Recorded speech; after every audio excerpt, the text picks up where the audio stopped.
তরকারি। Hello guys, back to my channel Chiranjit Puja ভালোবাসার কেন বলছো তোমাদের স্বাগত নাই। তো আবার একটা রেসিপি নিয়ে চলেছি। আজকে বানাবে বাঁধাকপির পকোড়া। তার চলো তুমি দেখতে থাকো। আজকে বানাবো বাঁধাকপির পকোড়া। বাঁধাকপি মটরশুঁটি আমি সব নিয়ে নিলাম। বাঁধাকপি কেটে নিয়েছি, মটরশুঁটি নিলাম, গাজর কেটে নিয়েছি, আদা দিলাম, কাঁচা লঙ্কা, এক বাটি চালের গুঁড়ি দিয়ে দিলাম, অল্প একটু বেসন দিয়ে দিলাম, একটু শুকনো লাল লঙ্কা দিয়ে দিলাম,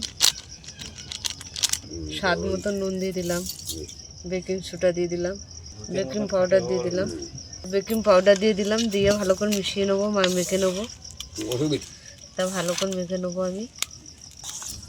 তা একটু জোয়ান দিয়ে দিলাম,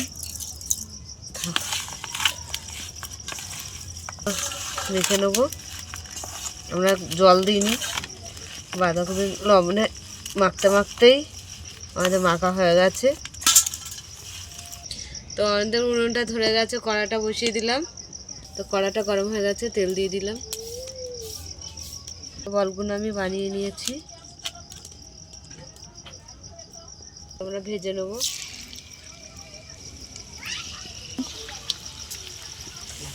তা আমরা সব ঘুরিয়ে ঘুরিয়ে ভালো করে ভেজে নেব। তো আমাদের পকোড়াগুলো ভাজা হয়ে গেছে, তুলে নিচ্ছি।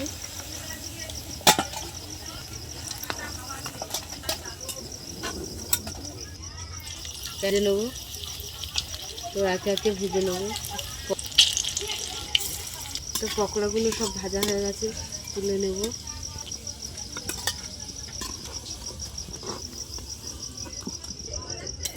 তা দুটো টুকরো দিয়ে দিলাম শুকনো লঙ্কা। চাটনি বানাবো আমরা পকোড়া। তো একটু সর্ষে দিয়ে দিলাম, আর সর্ষেটা আমরা ফোড়ন দিলাম টমেটোর চাটনির সঙ্গে। টমেটোটা দিয়ে দিলাম, স্বাদ মতো নুন দিয়ে দিলাম, লঙ্কা দিয়ে দিলাম,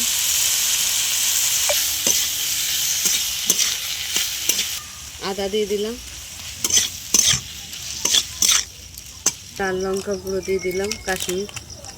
আমাদের চাটনিটা হয়ে গেছে, পকোড়ার সঙ্গে নামিয়ে নিচ্ছি। নিলাম।